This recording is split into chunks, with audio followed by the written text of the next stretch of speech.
B. Dans toute la Bible, personne n'a osé reprocher à Jésus quelque chose de mal. 1. Judas a dit de lui, « J'ai péché », leur dit-il, « car j'ai renoncé au sang innocent. » Matthieu 27, 4, NIV, 2. L'apôtre Paul a dit de lui, « À cause de nous, Dieu a traité celui qui n'a commis aucun péché comme un pécheur, afin que nous recevions en lui la justice de Dieu. » 2 Corinthiens 5, 21, NIV, 3. Pilate a dit à son sujet, « Devenez membre du canal et AIDEZNOUS à propager la parole de Dieu à travers le monde. » Samedi 16 mars 2024. Si vous croyez en la puissance de Dieu, commentez 11. 11. Voilà, dit-il aux Juifs.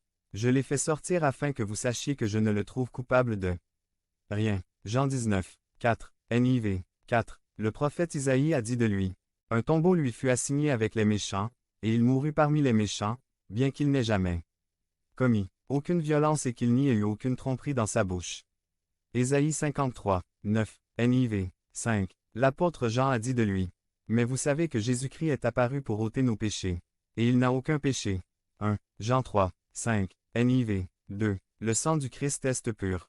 Selon la religion juive, les personnes impures ne peuvent pas adorer Dieu. Mais, ils seront considérés comme purs si on les asperge du sang des boucs et des taureaux et des cendres d'une génisse sacrifiée.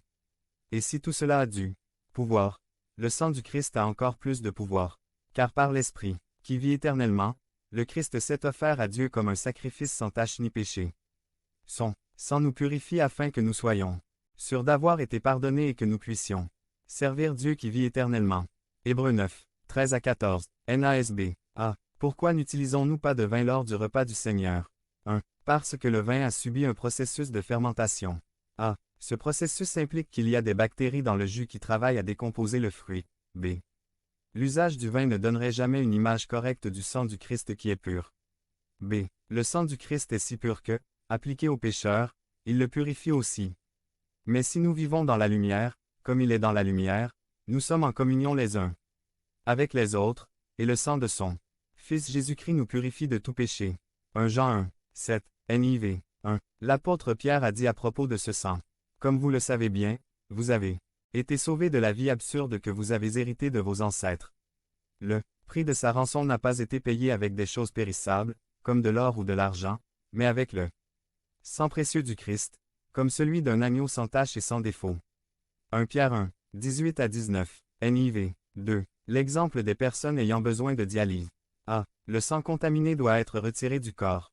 B. Le sang passe par un processus de purification. C. Le sang est réinjecté dans le corps pour combattre les cellules ennemies de votre système